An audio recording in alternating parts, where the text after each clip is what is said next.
एक देहाती नौजवान ने अपनी बरादरी की एक शरीफ, पर्दादार, बाखलाक और दीनदार लड़की से शादी की। शादी को एक ही साल गुजरा था कि उसका अपने करीबी रिश्तेदार से सख्त झगड़ा हो गया। बात इतनी बड़ी कि उसने गुस्से में आकर उसे कत्ल कर दिया और बरादरी के रिवाज के मुताबिक उसे गांव से निकाल दिया और वो अपनी बीवी को लेकर इलाके से दूर किसी और शहर की तरफ निकल गया, जहां वो एक दूसरी बरादरी के गांव में जाकर बस गया। वो अक्सर गांव के चौधरी के डेरे पर बैठता था, जैसे दूसरे मर्द बैठते थे। बातचीत, मशवरे, गपशप सब चलता था। एक दिन चौधरी का गुजर उसके घर के सामने से हुआ तो उसने उसकी बीवी को देखा। नाहक, बाहिया, खूबसूरत और बावकार औरत। चौधरी के दिल में फितना जाग उठा। वो औरत दिलो दिमाग पर ऐसा छा गई कि एक शैतानी ख्याल आया कि किसी तरह खावंद को घर से दूर भिजवा दूं और मौका पाकर औरत को तन्हा करके अपना मतलब निकाल लूं। चौधरी डेरे पे आया। सब बैठे थे, उनमें वो नौजवान भी था। चौधरी ने कहा, मुझे पता चला है कि फलां इलाके में बहुत अच्छी चिरागाह है। मैं चाहता हूँ कि 4 आदमी भेजूं जो जाकर देखाएं। उसने 4 अफराद मुंतखब किए, उनमें से वो नौजवान भी शामिल था। चारों रवाना हो गए। जगह दूर थी, 3 दिन का रास्ता था। रात को चौधरी ने मौका देखा और चुपके से उसके घर की तरफ चल पड़ा। घर में बीवी अकेली थी और सो रही थी। चौधरी अंधेरे में दीवार से टकरा गया। जोर की आवाज हुई। औरत जाग गई और डरते हुए बोली, कौन है? चौधरी बोला, मैं हूँ, वही चौधरी जिसके गांव में तुम लोग आए हुए हो। औरत बोली, खैरियत है चौधरी साहब, इस वक्त क्या काम पड़ गया?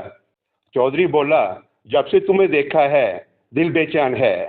तुमसे दिल लगा बैठा हूँ, चाहता हूँ तुम मेरी हो जाओ।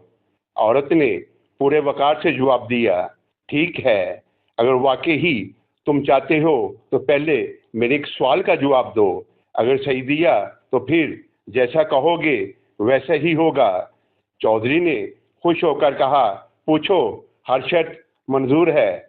औरत ने कहा, जैसे गोश्त खराब होने से बचाने के लिए उस पर नमक छिड़का जाता है, तो बताओ, अगर नमक ही खराब हो जाए तो उसे कौन ठीक करेगा?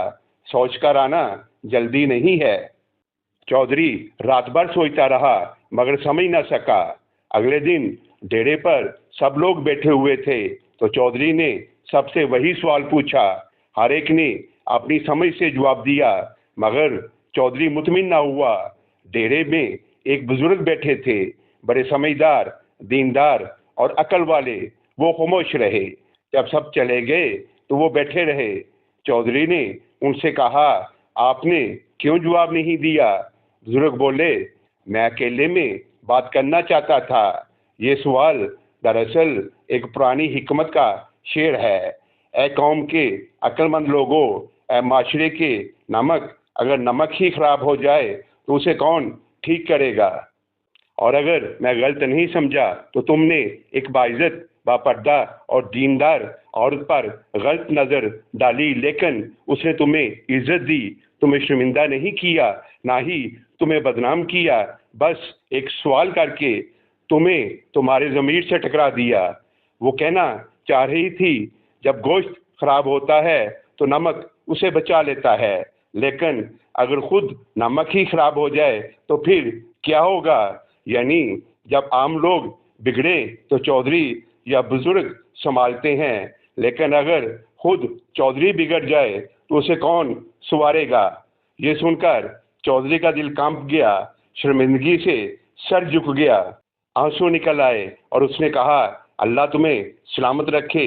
तुमने मेरी आंखें खोल दी हैं। मेरी खता को ढांप लो जैसे अल्लाह ढांपता है। और शायर कहता है, गोश्त तो नमक से बच जाता है, पर अगर नमक ही खराब हो जाए तो फिर क्या बचेगा? और मैं कहता हूँ, अगर बाप बिगड़ जाए तो औलाद कौन संवारे? अगर उस्ताद बिगड़ जाए तो नस्लों को इल्म कौन दे? अगर रहनुमा बिगड़ जाए तो कौम का मुस्तकबिल कौन बचाए। दनाओं की महफिल में बैठो, नादानों की सोबत में सिर्फ दिल ही नहीं नस्लें भी बर्बाद हो जाती हैं।